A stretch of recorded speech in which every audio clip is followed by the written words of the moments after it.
Hello everyone, welcome back to my YouTube classes. In today's class, we are going to study a very important part of English literature, that is literary devices. Hello ನನ್ನೆಲ್ಲ ಆತ್ಮೀಯ ವಿದ್ಯಾರ್ಥಿ ಮಿತ್ರರೇ, ತಮ್ಮೆಲ್ಲರಿಗೂ ಸ್ವಾಗತ. ಇವತ್ತಿನ ಒಂದು ವಿಡಿಯೋದಲ್ಲಿ ನಾವು HSTR ಎಕ್ಸಾಮಿನೇಷನನ್ನು ಟಾರ್ಗೆಟ್ ಮಾಡಿ ಇಂಗ್ಲಿಷ್ ಲಿಟ್ರೇಚರ್ನಲ್ಲಿ ಬರ್ತಕ್ಕಂಥ ಲಿಟರರಿ ಡಿವೈಸಸ್ ಅಂದರೆ figures of speech it is widely used in poetry, ಈ ಒಂದು ಟಾಪಿಕ್ ಮೇಲೆ ಹೆಚ್ಚಿನ ಒಂದು ಸವಿಸ್ತಾರವಾದ ಮಾಹಿತಿಯನ್ನು ನಾನು ನಿಮ್ಮೊಟ್ಟಿಗೆ ಇವತ್ತು ಹಂಚಿಕೊಳ್ತಾ ಇದ್ದೀನಿ. Let's look at the topic then.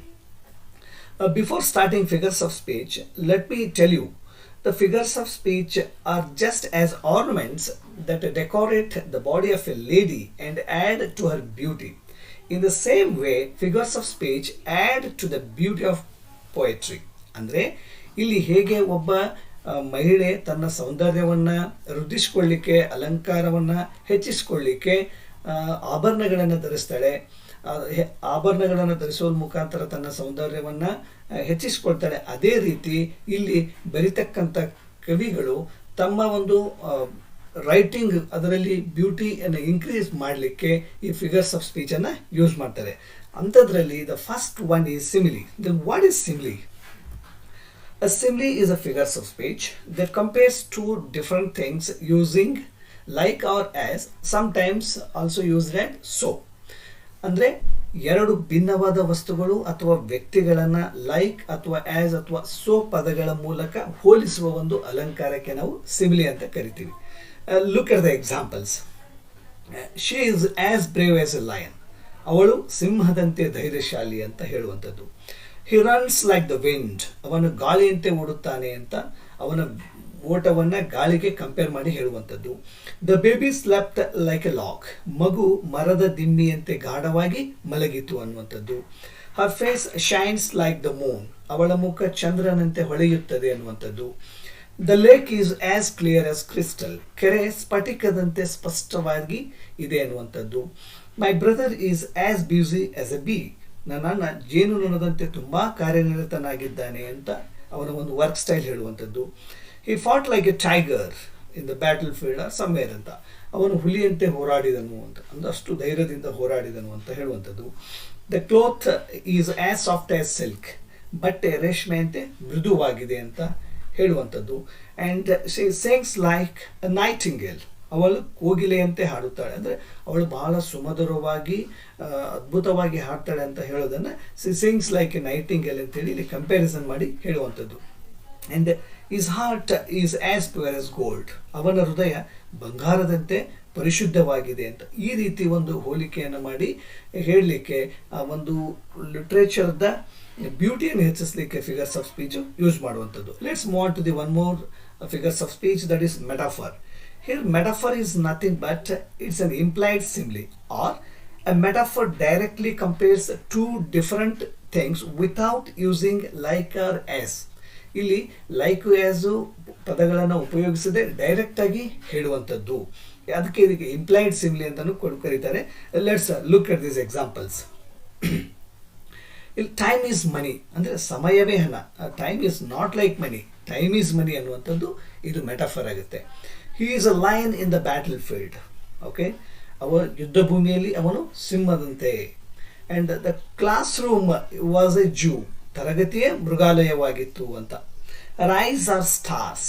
ಅವಳ ಕಣ್ಣುಗಳು ನಕ್ಷತ್ರಗಳು ಅಂತ. Life is a journey. ಜೀವನವೇ ಒಂದು ಪ್ರಯಾಣ ಅನ್ನುವಂಥದ್ದು. Books are our best friends. This is the famous quote said by Mahatma Gandhiji.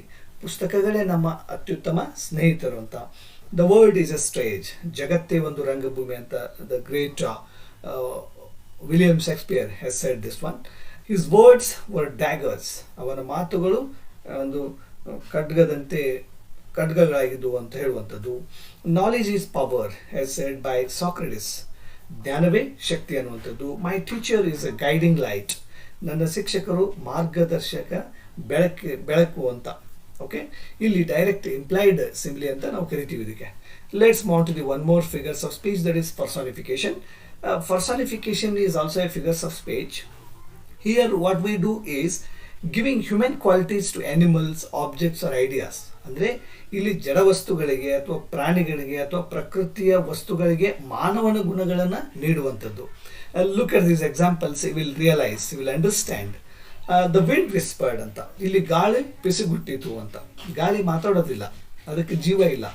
ಜೀವ ಇಲ್ಲದ ವಸ್ತುಗಳಿಗೆ ಜೀವವನ್ನು ತುಂಬಿ ಮಾನವನ ಗುಣಗಳನ್ನು ಅವಕ್ಕೆ ಅಳವಡಿಸಿ ಹೇಳುವಂಥದ್ದಕ್ಕೆ ನಾವು ಪರ್ಸಾನಿಫಿಕೇಶನ್ ಅಂತ ಕರಿತೀವಿ.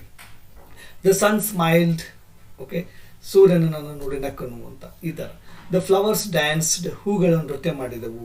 ದ ಮೂನ್ ಫಾಲೋಡ್ ಮೀ, ಚಂದ್ರನು ನನ್ನನ್ನು ಹಿಂಬಾಲಿಸಿದನು ಅಂತ. ದ ಸ್ಟಾರ್ಸ್ ವಿಂಕ್ಡ್, ನಕ್ಷತ್ರಗಳು ಕಣ್ಣು ಮಿಟುಕಿಸಿದವು ಅಂತ ಹೇಳುವಂಥದ್ದಾಗಿರ್ಬೋದು. The trees waved their hands, okay. The rain kissed the earth, ಮಳೆ ಭೂಮಿಗೆ ಮುತ್ತಿಟ್ಟಿತು ಅಂತ. ನೋಡಿ, ನಾರ್ಮಲ್ ಆಗಿ ನಾವೆಲ್ಲರೂ ಮಳೆ ಬಂತು ಅಂತ ಹೇಳ್ತೀವಿ. ಅದೇ ಒಬ್ಬ ಕವಿಯ ಕೈಯಲ್ಲಿ ಈ ಒಂದು ಸಿಚುವೇಶನ್ ಅನ್ನು ಕೊಟ್ಟಾಗ ದ ರೇನ್ ಕಿಸ್ಡ್ ದ ಅರ್ತ್ ಅನ್ನುವಂಥ ಒಂದು ಬ್ಯೂಟಿಫುಲ್ ಲೈನನ್ನು ಕವಿ ಸೃಷ್ಟಿ ಮಾಡ್ತಾನೆ by adding figures of speech ಅಂತ. ಅಪರ್ಚುನಿಟಿ ನಾಕ್ಡ್ ಎಟ್ ದ ಡೋರ್, ಅವಕಾಶ ಬಾಗಿಲು ತಟ್ಟಿತು ಅಂತ. ದ ರಿವರ್ ಸ್ಯಾಂಗ್ ಹ್ಯಾಪಿಲಿ, ನದಿ ಸಂತೋಷದಿಂದ ಹಾಡಿತು ಅನ್ನುವಂಥದ್ದಾಗಿರ್ಬೋದು. The alarm clock screamed, alarm ಗಡಿಯಾರ ಕಿರುಚಿತು ಅನ್ನುವಂಥದ್ದು. These are all the object they don't have life but we are speaking as if they have life ಅನ್ನುವಂಥದ್ದು. Okay, let's move on to the next figures of speech, that is hyperbole. Hyperbole means deliberate exaggeration to create emphasis. ಅಂದರೆ ಒಂದು ವಿಷಯವನ್ನು ಅತಿಶಯೋಕ್ತಿಯಾಗಿ ಹೇಳುವಂಥದ್ದು. Like I have told you a million times ಅಂತ, ನಾನು ನಿನಗೆ ಲಕ್ಷ ಬಾರಿ ಹೇಳಿದ್ದೇನೆ, ಅಂದರೆ ಭಾಳಷ್ಟು ಸಾರಿ ಹೇಳಿದ್ದೇನೆ ಅನ್ನೋದನ್ನು I have told a million times ಅನ್ನುವಂಥದ್ದು. I am so hungry I could eat a horse, ನನಗೆ ಎಷ್ಟು ಹಸಿವಾಗಿದೆ ಅಂತ ಹೇಳುವಂಥದ್ದನ್ನು ಈ ಥರ ಹೇಳುವಂಥದ್ದು. I am so hungry I could eat a horse ಅಂತ. Her bag weighs a ton, ಅವಳ ಚೀಲ ತುಂಬ ಭಾರವಾಗಿದೆ ಅನ್ನೋಕ್ಕೆ ಇಟ್ ವೇಸ್ ಅ ಟನ್ ಅನ್ನುವಂಥದ್ದು. It's a over exaggeration. Okay, he cried a river, ಅವನು ತುಂಬ ಅತ್ತನು ಅಂದರೆ ಹೇಳಬೇಕು, ಹಿ ಕ್ರೈಡ್ ಅ ರಿವರ್ ಅಂತ. See this book is a mile long, ಈ ಪುಸ್ತಕ ಬಹಳ ದೊಡ್ಡದು ಅಂತ ಹೇಳಬೇಕಾದ್ರೆ ಇಟ್ಸ್ ಅ ಮೈಲ್ ಲಾಂಗ್ ಹೇಳುವಂಥದ್ದು. ಎವ್ರಿ ಒನ್ ನೋಸ್ ಹಿಮ್, ಅವನನ್ನು ಎಲ್ಲರೂ ತಿಳಿದಿದ್ದಾರೆ ಅನ್ನುವಂಥದ್ದು. I have waited forever, ನಾನು ತುಂಬ ಹೊತ್ತು ಕಾಯುತ್ತಿದ್ದೇನೆ ಅಂತ ಹೇಳುವಂಥದ್ದಾಗಿರ್ಬೋದು. The noise shattered the whole world, ಆ ಶಬ್ದ ಎಲ್ಲೆಡೆ ಮೊಳಗಿತು ಅನ್ನುವಂಥದ್ದು. She can hear a pin drop from miles away, ಅವಳಿಗೆ ಬಹಳ ತೀಕ್ಷ್ಣವಾದ ಶ್ರವಣ ಶಕ್ತಿ ಇದೆ ಅಂತ ಹೇಳಬೇಕು. She can hear a pin drop from miles away. See, this is how we can say that hyperbole is nothing but the over exaggeration. Even Belinda smiled and all the world was gay. ಈ ಥರ ಒಂದು sentence ಆಗಿರ್ಬೋದು. Rivers of blood flowed in the battle ಅಂತ ಹೇಳುವಾಗಿರ್ಬೋದು. ಅತಿಶಯೋಕ್ತಿಯಾಗಿ ಹೇಳುವಂಥದ್ದು. Then let's move to the one more figures of speech, that is alliteration. It's nothing but a repetition of the same consonant sound at the beginning of nearby words ಅಂತ. ಇಲ್ಲಿ ಹತ್ತಿರ ಬರುವ ಪದಗಳ ಆರಂಭದಲ್ಲಿ ಒಂದೇ ವ್ಯಂಜನ ಧ್ವನಿ ಪುನರಾವರ್ತನೆಯಾಗುವುದಕ್ಕೆ ನಾವು ಏನಂತ ಕರಿತೀವಿ, ಅಲಿಟ್ರೇಷನ್ ಅಂತ ಕರಿತೀವಿ. You look at the examples. Peter Piper picked peppers. Okay, ಇಲ್ಲಿ again the P sound is repeated. Okay, she sells on the seashore. Big brown bear, wild winds whistle, busy bees buzz, friendly frogs fly, clever cats catch crabs, dancing dolphins dive deep, lovely little lamb, silly snakes slither slowly, like this. ಇಲ್ಲಿ ಒಂದು consonant sound repeat ಆಗೋದ್ರಿಂದ is alliteration ಅಂತ ಕರಿತೀವಿ. And it's very easy to identify this figures of speech in the any type of examination. Okay, let's move on to the next one. Synecdoche ಅಂದರೆ ಇಲ್ಲಿ ಒಂದು ಭಾಗದಿಂದ ಪೂರ್ಣವಾದಂಥ ಹೋಲಿಕೆಯನ್ನು ಹೇಳುವಂಥದ್ದು ಅಥವಾ ಒಂದು ಪೂರ್ಣದಿಂದ ಭಾಗವನ್ನು ಹೇಳುವಂಥದ್ದು. Synecdoche is a figures of speech where a part represents the whole or the whole represents a part. ಅಂದರೆ ಭಾಗವನ್ನು ಬಳಸಿ ಪೂರ್ಣವನ್ನು ಅಥವಾ ಪೂರ್ಣವನ್ನು ಬಳಸಿ ಭಾಗವನ್ನು ಸೂಚಿಸುವುದಕ್ಕೆ ನಾವು ಸಿನೆಕ್ಡೆಕ್ ಅಂತ ಕರಿತೀವಿ. Look at this examples and we will understand. All the hands on deck, ಇಲ್ಲಿ ಆಲ್ ದ ಹ್ಯಾಂಡ್ಸ್ ಅನ್ನುವಂಥದ್ದು like it's one part of our human body. Hands ಅಂದರೆ it's nothing but it refers to people. ಅಂದರೆ ಇಲ್ಲಿ deck ಅನ್ನೋದ್ರಿಂದ ಇಲ್ಲಿ ಸೇಲರ್ಸಿಗೆ ಅದು ಒಂದು ಸಂಬಂಧಿಸಿದ್ದು ಅಂತ. He has many mouths to feed. Here mouth means is a part of the body use to name the whole means that is man. ಅವನಿಗೆ ಬಹಳಷ್ಟು ಜನರಿಗೆ ಅವನಿಂದ ಅವನು ಕೆಲಸವನ್ನು ಮಾಡಿ ದುಡ್ಡನ್ನು ತಂದು ಸಾಕಬೇಕಾಗಿದೆ ಅಂತ ಹೇಳಬೇಕು. He has many mouths to feed ಅಂತ ಹೇಳುವಂಥದ್ದು. India won the test match against Australia. ಇಲ್ಲಿ India means the Indian cricket team ಅಂತ. Okay, a fleet of 50 left the harbor. Okay, like this. Sweet little red feet, why should you die? ಇಲ್ಲಿ sweet little red feet. Feet means the feet of bird ಅಂತ. Okay, we have no hands to spare ಅಂತ. No hands means again it refers to some men ಅಂತ. Kalidasa is the Shakespeare of India. ಇಲ್ಲಿ greatest dramatist. Okay, is the Shakespeare of India ಅಂತ ಹೇಳುವಂಥದ್ದು. Like this ಇಲ್ಲಿ part is it represents a whole and whole represents a part ಅನ್ನುವಂಥದ್ದಕ್ಕೆ synecdoche ಅಂತ ನಾವು ಕರಿತೀವಿ. Let's move on to the one more parts of speech, that is assonance ಅಂತ ಕರಿತೀವಿ, ಸ್ವರಾನುಪ್ರಾಸ ಅಂತ ಕರಿತೀವಿ. What is this? Assonance is the repetition of the same or similar vowel sounds, okay, in the nearby words to create rhythm and musical effect. Okay, ಇಲ್ಲಿ ಸ್ವರಾನುಪ್ರಾಸ ಅಂದರೆ ಹತ್ತಿರದ ಪದಗಳಿಗೆ ಒಂದೇ ಅಥವಾ ಹೋಲುವ ಸ್ವರಧ್ವನಿಗಳ ಪುನರಾವರ್ತನೆ ಆಗುತ್ತೆ. Like look at the examples I will give you. Here, as I said, a repetition of the vowel sound enhances rhythm and melody, common in poetry, speeches and songs. The consonants may differ, but the vowel sound remains similar ಅನ್ನುವಂಥದ್ದು. Okay, look at these examples and you will realize. The train in Spain stays mainly in the plain. See that AI sound, that vowel sound is repeated. Go and mow the lawn. Okay, try to light the fire. Hear the mellow wedding bells. Okay, the cat ran fast. He eats green beans. Okay, slow roads home. Fleet feet swept by sleeping geese. ಈ ಥರದ್ದು ಒಂದು ವೋವೆಲ್ sound repeat ಆಗುವಂಥದ್ದಕ್ಕೆ ನಾವು assonance ಅಂತ ಕರಿತೀವಿ. The next move on to the consonants ಅನ್ನುವಂಥದ್ದು. ಇಲ್ಲಿ ವ್ಯಂಜನಾನುಪ್ರಾಸ ಅಂತ ಕರಿತೀವಿ. ಇಲ್ಲಿ what are these? The consonants is the repetition of the same consonant sounds especially at the end or middle of the nearby words ಅನ್ನುವಂಥದ್ದು. ಇಲ್ಲಿ repetition of consonant sounds create rhythm and emphasis, frequently used in poetry and prose. Okay, ಈ ಥರದ್ದಿದ್ದಾಗ look at these examples and you will easily realise and understand. The lumpy bumpy road, blank and think, stroke of luck, the ship has sailed, Peter patter, add and read, strong string, black rock, fresh fish, best test. ಈ ಥರದ ಒಂದು vowels sound repeat ಆಗೋದ್ರಿಂದ ಇದಕ್ಕೆ ನಾವು consonance ಅಂತ ಕರಿತೀವಿ. The next one more figures of speech is onomatopoeia ಅಂತ. ಧ್ವನಾನುಕರಣ ಅಂತ ಕರೀತಾರೆ. ಅಂದರೆ ಸೌಂಡ್ಸ್ ರಿಪೀಟ್ ಸೌಂಡ್ಸಿಂದ ಐಡೆಂಟಿಫೈ ಮಾಡುವಂಥದ್ದು. Like sounds words imitate real sounds. Okay, and makes writing vivid and lively, common in poems and stories. ಅಂದರೆ ಇಲ್ಲಿ ಧ್ವನಾನುಕರಣೆ ಅಂದರೆ ನೈಸರ್ಗಿಕ ಧ್ವನಿಯನ್ನು ಅನುಕರಿಸುವ ಪದಗಳ ಬಳಕೆಯನ್ನು ಮಾಡುವಂಥದ್ದಕ್ಕೆ ನಾವು ಒನೊಮೊಟೋಫಿಯಾ ಫಿಗರ್ಸ್ ಆಫ್ ಸ್ಪೀಚ್ ಅಂತ ಕರಿತೀವಿ. Look at these examples. Buzz, the bees buzz. Okay, bang ಅನ್ನುವಂಥದ್ದು is a big sound or a large sound ಬರುವಂಥ. Flash. Okay, tick tock. Then meow, moo, roar, hiss, clap, knock, etc. etc. Okay, the different sounds made by the different animals. ಇದಕ್ಕೆ ನಾವೇನಂತ ಕರಿತೀವಿ? ಅನೋಮಟೋಫಿಯಾ ಅಂತ ಕರಿತೀವಿ. Then look at the one more, that is figures of speech. Oxymoron means ವಿರೋಧಾಭಾಸ ಒಂದು ಪದ ಬರ್ತಕ್ಕಂಥ ಪದಗಳ ಬಳಕೆಯನ್ನು ಮಾಡುವಂಥದ್ದು. Like an oxymoron is a figures of speech in which two opposite or a contradictory words are placed together ಅಂತ. ಇಲ್ಲಿ ವಿರೋಧಾಭಾಸ ಅಂದರೆ ವಿರುದ್ಧ ಪದದ ಅರ್ಥದ ಎರಡು ಪದಗಳನ್ನ ಒಟ್ಟಿಗೆ ಬಳಸುವಂಥದ್ದು. Like I will give you the examples here. Look at this one.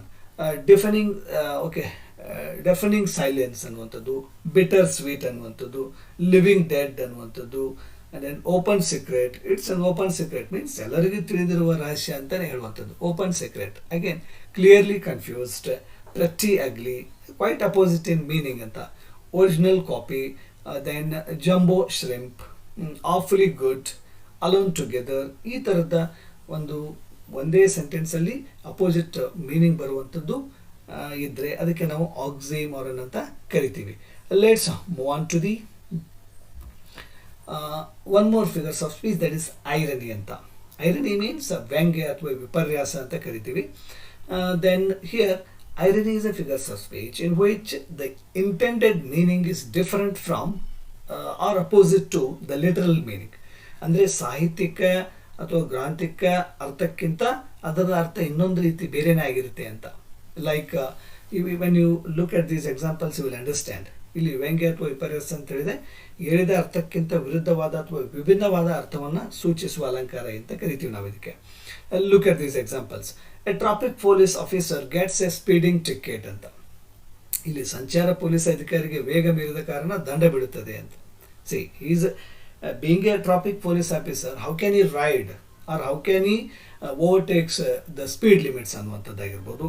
And fire station burns down ಅಂತ. ಇಲ್ಲಿ ಅಗ್ನಿಶಾಮಕ ಕೇಂದ್ರವೇ ಬೆಂಕಿಗೆ ಆಹುತಿಯಾಗುತ್ತದೆ ಅಂದರೆ it's like irony that is okay.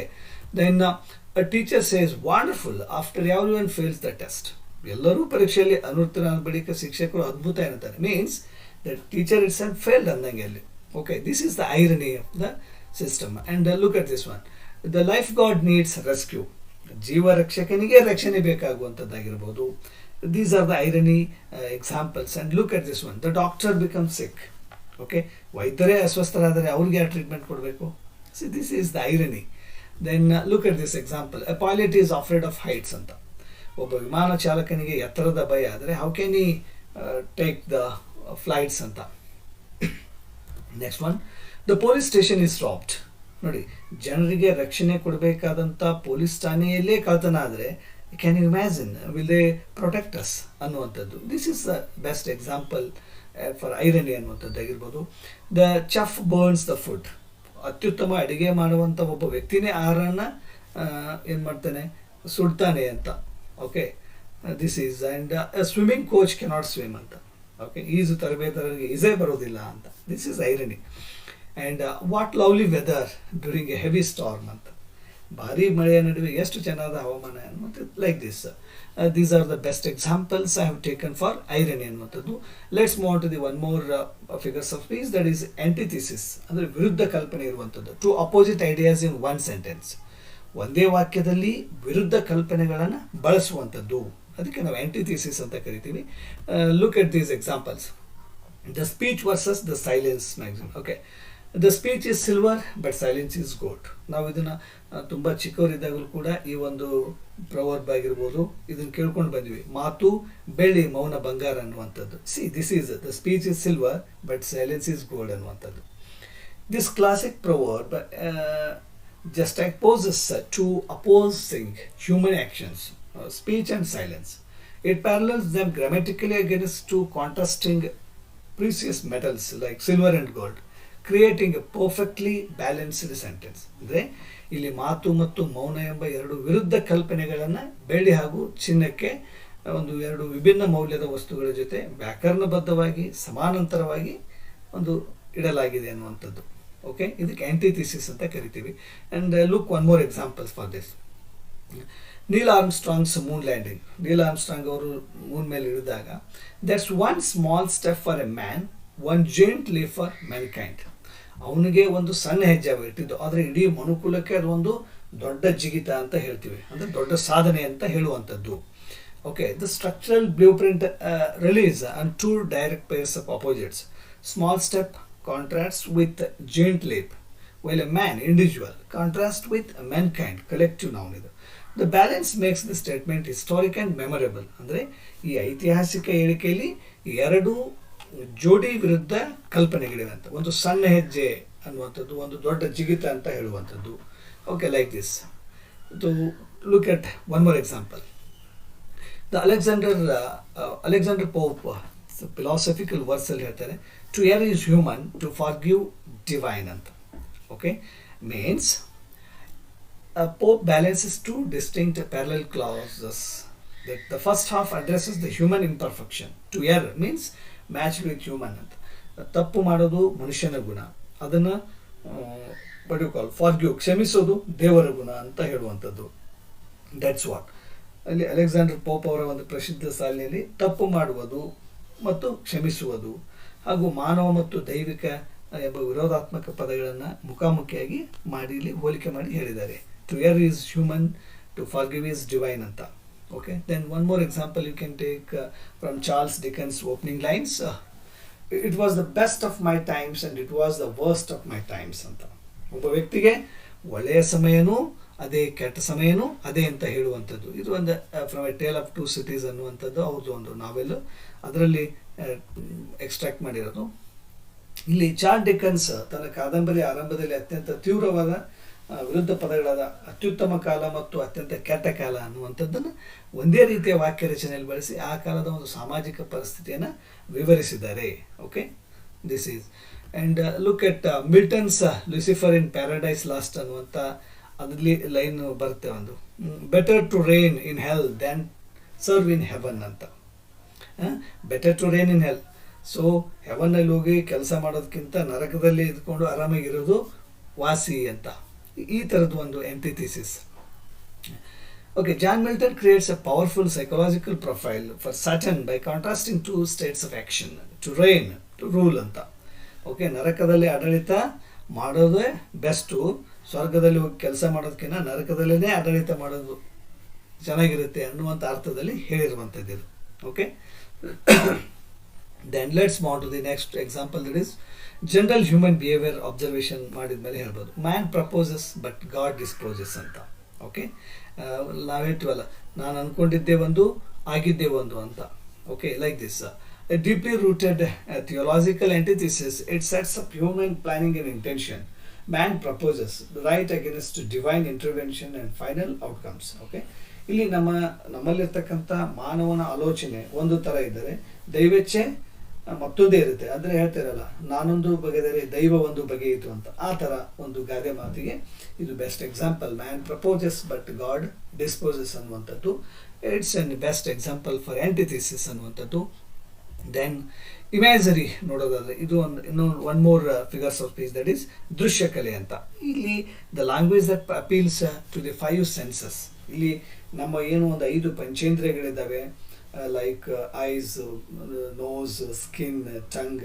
Okay, ಈಗ ಒಂದು ಪಂಚೇಂದ್ರಿಯಗಳಿಗೆ ಸಂಬಂಧಿಸ್ತಕ್ಕಂಥ the sweet smell of roses, the cold wind touched my face, the bright red apple, ಈ ಥರ ಒಂದು ಇಂದ್ರಿಯಗಳಿಗೆ ಸಂಬಂಧಿಸಿದಂಥ ಚಿತ್ರಣವನ್ನು ಕೊಡಲಿಕ್ಕೆ ನಾವು ಇಮ್ಯಾಜರಿ ಅಂತ ಕರಿತೀವಿ.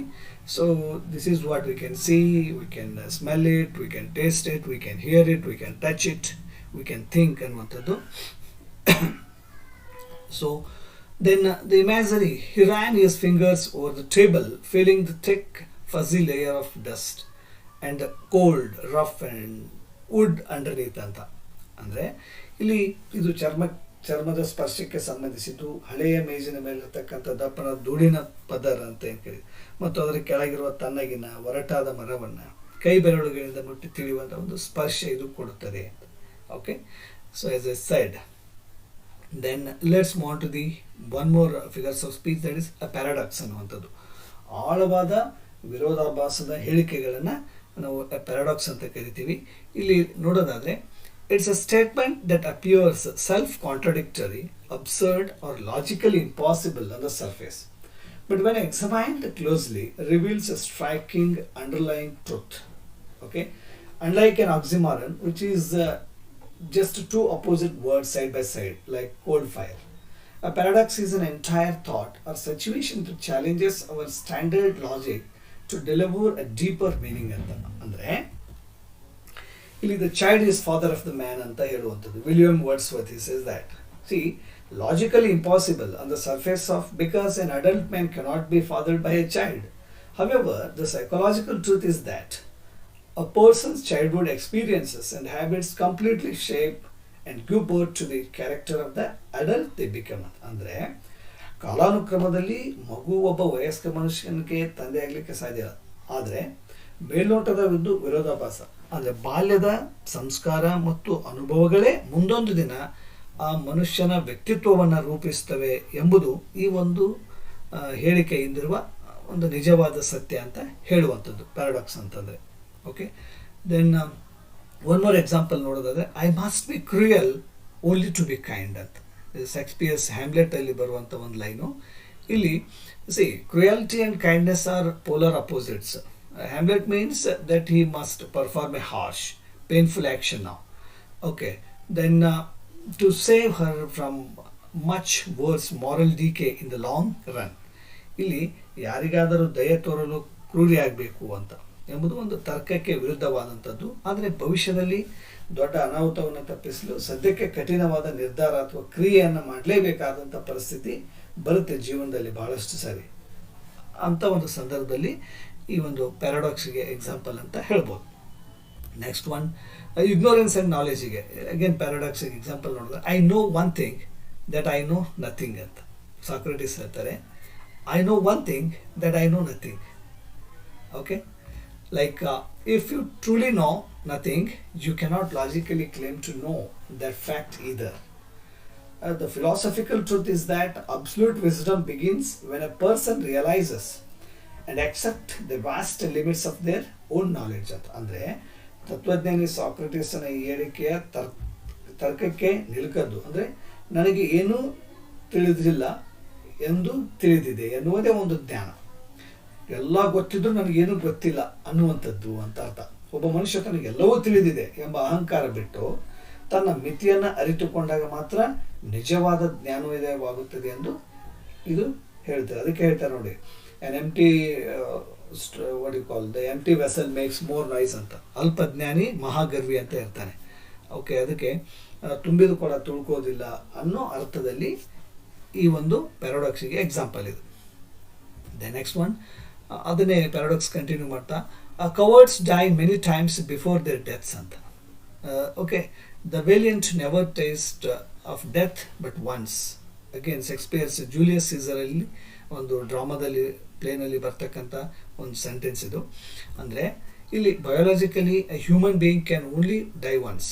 However a coward experiences the intense mental terror, panic and agony of dying every single time they face danger, whereas a brave person only faces physical death when it actually arrives. ಅಂದರೆ ಜೈವಿಕವಾಗಿ ಒಬ್ಬ ಮನುಷ್ಯ ಒಮ್ಮೆ ಮಾತ್ರ ಸಾಯಿಸದ, ಆದರೆ ಹೇಡಿಯಾದವನು ತನಗೆ ಎದುರಾಗುವ ಪ್ರತಿ ಕಷ್ಟದ ಸಂದರ್ಭದಲ್ಲೂ ಭಯ ಪಟ್ಕೊಂಡು ಸಾವಿರ ಸರಿ ಏನಾಗ್ತಾನೆ, ಸತ್ತು ಬದುಕ್ತಾನೆ.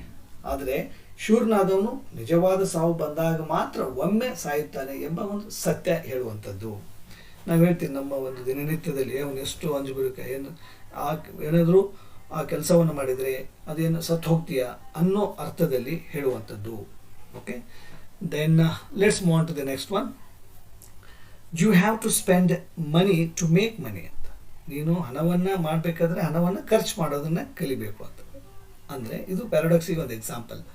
To increase your total money you are told to do the exact opposite, get rid of it. The financial truth is that launching a successful business or investment requires upfront capital before it can generate a profit. ಅಂದರೆ ಹಣವನ್ನು ಗಳಿಸಲು ಮೊದಲು ಕೈಯಲ್ಲಿದ್ದ ಹಣವನ್ನು ಖರ್ಚು ಮಾಡಬೇಕು ಎನ್ನುವುದು ಮೇಲ್ನೋಟಕ್ಕೆ ವಿಚಿತ್ರವಾಗಿದೆ. ಆದರೆ ಯಾವುದೇ ಉದ್ಯಮ ಅಥವಾ ಹೂಡಿಕೆಯಲ್ಲಿ ಲಾಭ ಬರಬೇಕಾದ್ರೆ ಮೊದಲು ಬಂಡವಾಳ ಹೂಡುವುದು ಅನಿವಾರ್ಯ ಎಂಬ ಆರ್ಥಿಕ ಸತ್ಯ ಇದರಲ್ಲಿದೆ ಅಂತ ಹೇಳುವಂಥದ್ದು. Then let's move on to the one more parts of speech, that is euphemism ಅನ್ನುವಂಥದ್ದು. ಸೌಮ್ಯೋಕ್ತಿ ಅಂತ ಮೀನ್ಸ್ ಫ್ಯೂಮಿಸಮ್ ಅಂದರೆ ಮೃದುವಚನ ಅಥವಾ ಮಂಗಳೋಕ್ತಿ is a literary device and a rhetorical tool where mild, polite or indirect expression is substituted for a word or phrase that is considered harsh, blunt, unpleasant or embarrassing. ಅಂದರೆ writers use euphemisms to maintain a respectful tone, soften tragic news or mask uncomfortable realities ಅಂತ. using polite words instead of harsh words. ಅಂದರೆ ಕಠಿಣ ಪದಗಳ ಬದಲು ಮೃದು ಪದಗಳನ್ನು, ಮೃದು ಮಾತುಗಳನ್ನು ಬಳಸಿ ಹೇಳುವಂಥದ್ದು ಎಫ್ಯೂಮಿಸಮ್ ಅಂತ. ಇದಕ್ಕೆ ಎಕ್ಸಾಂಪಲ್ಸ್ ಅನ್ನು ನೋಡೋದಾದರೆ, ಡೆತ್ ಆರ್ ಮಾರ್ಟಾಲಿಟಿ. ಈಗ ಅವನು ಸತ್ತು ಹೋದ ಅಂತ ಹೇಳಿದರೆ ಇಟ್ ಲುಕ್ಸ್ ವೆರಿ ಹಾರ್ಶ್ ಅನಿಸುತ್ತೆ. ಓಕೆ, ಅದನ್ನೇ ಅವನು ಮರಣ ಹೊಂದಿದನು, ಓಕೆ, ಅವನು ತನ್ನ ಕೊನೆಯುಸಿರು ಹೇಳಿದನು, ಈ ಥರ ನಾವು ಕನ್ನಡದಲ್ಲಿ ಹೇಳ್ತೀವಿ. ಅದೇ ಥರ ಇಂಗ್ಲೀಷ್ನಲ್ಲಿ ಹೇಳೋದಕ್ಕೆ ಎಫ್ಯೂಮಿಸಮ್ ಅಂತ ಕರೀತಾರೆ. He passed away peacefully in his sleep ಅಂತ. ಅವನು ಮಲಗಿದ್ದಲ್ಲೇ ಅವನು ಹೊರಟು ಹೋದ ಅಂತ ಹೇಳಲಿಕ್ಕೆ he passed away. He died ಅಂತ ಡೈರೆಕ್ಟ್ ಹೇಳುವಂಥದ್ದಲ್ಲ, ಹಿ ಪಾಸ್ಡ್ ಅವೇ ಅಂತ ಈ ಥರದ್ದು ಒಂದು ಪೊಲೈಟಾಗಿ ಹೇಳುವಂಥದ್ದು. Okay, as I said, next one more example ನೋಡೋದಾದ್ರೆ, ಈಗ ಕಾರ್ಪೊರೇಟ್ ಲೇಆಫ್ಸ್ ಅಲ್ಲಿ ನೋಡೋದಾದ್ರೆ, the company is downsizing its operations this quarter. ಅದರ ಅರ್ಥ the company is reducing the number of employees cost ಅನ್ನುವಂಥದ್ದು. ಅಂದರೆ ಕಂಪ್ನಿ ಕೆಲಸಗಾರನ ಕೆಲಸದಿಂದ ಕಿತ್ತು ಹಾಕುತ್ತಿದೆ ಎನ್ನುವ ಕಟು ಸತ್ಯವನ್ನು ಮರೆಮಾಚಿ ವ್ಯವಹಾರದ ದೃಷ್ಟಿಯಿಂದ ಸಿಬ್ಬಂದಿ ಪ್ರಮಾಣವನ್ನು ಕಡಿತಗೊಳಿಸುತ್ತಿದೆ ಅಂತ ಹೇಳುವಂಥದ್ದು, ಡೌನ್ ಸೀಸಿಂಗ್ ಅಂತ. ಓಕೆ, ಎಂದು ಮೃದುವಾಗಿ ಹೇಳುವಂಥ ಒಂದು ಕಾರ್ಪೊರೇಟ್ ಶೈಲಿ ಅಂತ. ಇದು best example. And let's move to the one more example. He was caught borrowing without permission ಅಂತ. He was caught borrowing without permission ಅಂದರೆ ಅವನು ಕಳ್ತನ ಮಾಡ್ತಾ ಇದ್ದಾಗ ಹಿಡಿದ್ವಿ ಅಂತ ಹೇಳೋ ಬದಲಿ ಈ ಥರ ಹೇಳುವಂಥದ್ದು. Okay, to soften the criminal accusation of stealing, an author or a speaker might rephrase the action as borrowing, merely omitting the permission aspect to lessen the moral weight of the crime temporarily ಅಂತ. ಅಂದರೆ ಅವನು ಕಳ್ತನ ಮಾಡಿದ ಎಂದು ನೇರವಾಗಿ ಅಪರಾಧ ಭರಿಸುವ ಬದಲು ವಿಷಯವನ್ನು ಕೊಂಚ ತಿಳಿಗೊಳಿಸಲು ಇನ್ನೂ ಒಂದು ಪೊಲೈಟಾಗಿ ಅವನು ಅನುಮತಿ ಪಡೆಯದೇ ವಸ್ತುವನ್ನು ತೆಗೆದುಕೊಂಡಿದ್ದಾನೆ ಅಂತ ಹೇಳುವಂಥದ್ದು. Okay, then next one is the facility offers special care activities for senior citizens. ಇಲ್ಲಿ ಸೀನಿಯರ್ ಸಿಟಿಜನ್ಸ್ ಅಂತ ಹೇಳಿದೆ ಅಂದರೆ ಅವ್ರಿಗೆ ವಯಸ್ಸಾಗಿದೆ ಅಂತ ಡೈರೆಕ್ಟಾಗಿ ಹೇಳಿದರೆ ಯಾರಿಗೋ ಮನಸ್ಸಿಗೆ ದುಃಖ ಆಗ್ಬೋದು. ಅದನ್ನೇ ಈ ಥರ ಸೀನಿಯರ್ ಸಿಟಿಜನ್ಸ್ ಅಂತ ವರ್ಡ್ ಯೂಸ್ ಮಾಡಿ ಹೇಳುವಂಥದ್ದು. Okay, like this the word old can carry heavy connotations of decay, weakness or being outdated. Replacing it with senior citizens or golden agers shows societal respect for a person's long life and experience ಅಂತ. ಅಂದರೆ ವಯಸ್ಸಾದವರನ್ನು ನೇರವಾಗಿ ಮುದುಕರು ಅಂದರೆ ಅವರಿಗೆ ಗೌರವನೂ ತರೋದಿಲ್ಲ, ಅವ್ರ ಮನಸ್ಸಿಗೆ ದುಃಖನೂ ಆಗ್ಬೋದು. ಬದಲಾಗಿ ಗೌರವಪೂರ್ವಕವಾಗಿ ನಾವು ಹಿರಿಯ ನಾಗರಿಕರು ಅಂತ ಕರೆದ್ರೆ ಅವ್ರಿಗೂ ಕೂಡ ಒಂದು ಮರ್ಯಾದೆ, ಗೌರವ ಹೆಚ್ಚಿಗೆ ಸಿಗುತ್ತೆ, ಖುಷಿಯಾಗಿರ್ತಾರೆ ಅನ್ನುವಂಥ ಅರ್ಥದಲ್ಲಿ ಒಂದು ನಾವು ಯೂನಿವರ್ಸಲ್ ಆಗಿ ಯೂಸ್ ಮಾಡ್ತಕ್ಕಂಥ ಒಂದು language. Okay, then one more figures of speech is pun ಅನ್ನುವಂಥದ್ದು. ಇದು pun is nothing but double meaning ಒಂದು ಫಿಗರ್ಸ್ ಆಫ್ ಸ್ಪೀಚ್. ಇಲ್ಲಿ ಅಂದರೆ ಒಂದು ವರ್ಡು ಎರಡು ಅರ್ಥವನ್ನು ಕೊಡುತ್ತೆ. A play on words with multiple meanings ಅಂತ. ಒಂದೇ ಪದಕ್ಕೆ ಎರಡು ಅರ್ಥ ಬರುವಂತೆ ಬಳಸುವಂಥದ್ದು. ಹೇಗೆ ಅಂತ ನೋಡೋದಾದರೆ, C an ambassador is an honest man sent to lie abroad for the commonwealth ಅಂತ. ಇಲ್ಲಿ ವರ್ಡ್ ಪೇ ಹಿಂಜಸ್ ಆನ್ ಲೈ ಅನ್ನುವಂಥದ್ದು. ಲೈ ಅಂದ್ರೆ ಏನು? ಒಂದು ಸುಳ್ಳು ಅಂತ ಅರ್ಥ ಆಗುತ್ತೆ, ಇನ್ನೊಂದು ಮಲಗು ಅಥವಾ ಬೀಳೋದು ಅಂತ ಅರ್ಥ ಆಗುತ್ತೆ. ಇಲ್ಲಿ ಲೈ ಅಂತಂದ್ರೆ ಮೀನಿಂಗ್ ಒನ್ ಏನಂತ ತಗೋಬೇಕು, to reside or stay in a foreign country as a diplomat ಅಂತ. ಅಂಬಾಸಡರ್ ಅಂದ್ರೆ ರಾಯಭಾರಿ ಅಂತ ಕರಿತೀವಿ ನಾವು. ಓಕೆ, ಅವನು ಇನ್ನೊಂದು ದೇಶದಲ್ಲಿ ಹೋಗಿರೋದು ನಮ್ಮ ದೇಶದ ಪರವಾಗಿ ರಾಯಭಾರಿ ಕೆಲಸವನ್ನು ಮಾಡುವಂಥದ್ದು. ಅದೇ ಸೆಕೆಂಡ್ ಮೀನಿಂಗ್ ತೊಗೊಂಡ್ರೆ to tell untruths or fabricate stories for political benefits ಅಂತ. ಅಲ್ಲಿ ಇನ್ನೊಂದು ಎರಡನೇ ಅರ್ಥ ಅಂದರೆ ಸುಳ್ಳು ಹೇಳುವಂಥ ಒಬ್ಬ ರಾಯಭಾರಿ ಆಗಿದ್ದಾನೆ ಅಂತ ಮೀನಿಂಗ್ ಈ ಥರ ಬರುವಂಥದ್ದಕ್ಕೆ. ಇಲ್ಲಿ ಲೈ ಎಂಬ ಪದಕ್ಕೆ ಎರಡು ಅರ್ಥ ಇದೆ. ಎಸ್ ಎ ಸೈಡ್, ಮೊದಲೇದು ವಿದೇಶದಲ್ಲಿ ತಂಗುವುದು ಅಥವಾ ವಾಸಿಸುವುದು, ಎರಡನೇದು ದೇಶದ ಹಿತಾಸಕ್ತಿಗಾಗಿ ಸುಳ್ಳು ಹೇಳುವುದು. ಈ ದ್ವಂದ್ವಾರ್ಥವೇ ಇಲ್ಲಿ ಚಮತ್ಕಾರವನ್ನು ಮೂಡಿಸುತ್ತೆ. So as a pun when it is used in figures of speech. Then look at this one, the bicycle. The bicycle could not stand on its own because it was too tired ಅಂತ. See homophone pun playing and two tired ಅಂತ ಇದೆ. ಅದ್ರ meaning ಎರಡು ಕೊಡುತ್ತೆ. ಒಂದು, the bicycle physically has two rubber tyres. Okay, and too tired ಅಂದರೆ ಅದಕ್ಕೆ ತುಂಬ ಸುಸ್ತಾಗಿದೆ ಅಂತ ಮೀನಿಂಗೂ ಕೂಡ ಬರುತ್ತೆ. ಸೊ ಹಾಗಾಗಿ ಇಲ್ಲಿ ಡಬಲ್ ಅರ್ಥ ಬರುವಂಥ ಪದಗಳನ್ನು ಉಪಯೋಗಿಸೋದಕ್ಕೆ ನಾವು ಪನ್ ಅಂತ ಕರಿತೀವಿ. Then one more example you can see. I managed to eat a clock yesterday. It was incredibly time consuming ಅಂತ. See, I managed to eat a clock yesterday ಅಂತ. ಗಡಿಯಾರವನ್ನು ತಿನ್ನಲಿಕ್ಕೆ ಸಾಧ್ಯ ಇಲ್ಲ ಮೀನ್ಸ್ ಅದರ ಅರ್ಥ ಟೈಮ್ ಕನ್ಸ್ಯೂಮಿಂಗ್ ಆಗಿತ್ತು ಅಂತ ಅರ್ಥ. an activity that wastes a large amount of your daily time ಅಂತ meaning. Literally consuming an object that tells the time, clock.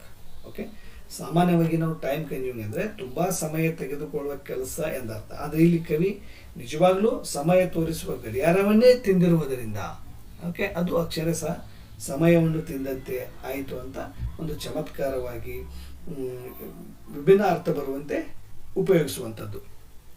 Then the archaeologists career was in ruins ಅಂತ. The pun plays the world ruins. Ruins ಅಂದರೆ ಒಂದು ಹಾಳು ಮಾಡುವಂಥದ್ದು ಅಥವಾ ಅವ್ರ ಸ್ಥಿತಿನ ಹಾಗೆ ಇರುವಂಥದ್ದು ಅಂತ ಅರ್ಥ. Meaning the physical ancient structure remains and historical sites that archaeologist dig up and study. ಅಂದರೆ ಇಲ್ಲಿ ಸೆಕೆಂಡ್ ಮೀನಿಂಗ್ ಏನು ಬರುತ್ತೆ, collapsed, destroyed, unsuccessful career state ಅಂತ. ಅಂದರೆ ಇಲ್ಲಿ ರೂಯಿನ್ ಪದಕ್ಕೆ ಎರಡು ಅರ್ಥ. ಒಂದು, ಸಾಮಾನ್ಯವಾಗಿ ಉದ್ಯೋಗ ಹಾಳೋದಕ್ಕೆ ಕರಿಯರ್ ಇನ್ ರೂಯಿನ್ಸ್ ಅಂತ ಹೇಳ್ತೀವಿ. ಆದರೆ ಇತಿಹಾಸ ತಜ್ಞರ ಆರ್ಕಿಯಾಲಜಿಸ್ಟ್ ಕೆಲಸವೇ ಹಳೆಯ ಹಾಳು ಬಿದ್ದ ಕೋಟೆಗಳನ್ನು, ಇತಿಹಾಸದ ಅವಶೇಷಗಳನ್ನು ಹುಡುಕುವುದು ಆಗಿರೋದೇ ಅವ್ರ ಕೆಲಸ ಆಗಿರುತ್ತೆ. ಅವರ ಕರಿಯರ್ ಯಾವಾಗಲೂ ರೂಯಿನ್ಸ್ನಲ್ಲೇ ಇರುತ್ತದೆ ಎಂದು ವ್ಯಂಗ್ಯವಾಗಿ ಹೇಳುವಂಥದ್ದಕ್ಕೆ. Okay, then one more one, the electrician was absolutely shocked when he found out he was fired. ಇಲ್ಲ, ಎಲೆಕ್ಟ್ರಿಕ್ ಕೆಲಸ ಮಾಡುವಂಥವನಿಗೆ ಫೈರ್ ಆದಂಥ ಅನುಭವ ಆಗುವಂಥದ್ದನ್ನು ಶಾಕ್ಡ್ ಅಂತ. The word shocked creates word play. ಇಲ್ಲಿ highly surprised, stunned or emotionally devastated by unexpected news ಅಂತ. Okay, ಒಂದು ಸಡನ್ ಆಗಿ ಬರ್ತಕ್ಕಂಥ ನ್ಯೂಸ್ ಏನಿರುತ್ತಲ್ಲ, ಒಬ್ಬ ವ್ಯಕ್ತಿಗೆ ದಿಢೀರ್ ಆಘಾತವಾದಾಗ ಇಂಗ್ಲೀಷ್ನಲ್ಲಿ ಶಾಕ್ಡ್ ಅಂತ ಕರಿತೀವಿ ನಾವು. ಆದರೆ ವಿದ್ಯುತ್ ಕೆಲಸ ಮಾಡುವವನಿಗೆ ನಿಜವಾದ ಕರೆಂಟ್ ಶಾಕ್ ಹೊಡೆಯುವ ಸಾಧ್ಯತೆ ಇರುವುದರಿಂದ ಅವನಿಗೆ ಕೆಲಸ ಹೋದಾಗ ಆದ ಮಾನಸಿಕ ಆಘಾತವನ್ನು ಶಾಕ್ಡ್ ಪದದ ಮೂಲಕ ನಾವು ಒಂದು ಪನ್ನಾಗಿ ಉಪಯೋಗಿಸಿ ಹೇಳ್ಬೋದು ಅಂತ. ಸೊ ಇದಿಷ್ಟು ಸ್ನೇಹಿತರೆ, I have given you the best literary devices with examples. I hope that you understood the concepts. If you like the video, please subscribe, like, comment and share the video with your friends. Till then, take care and don't forget to comment for your new subjects, new videos. Okay.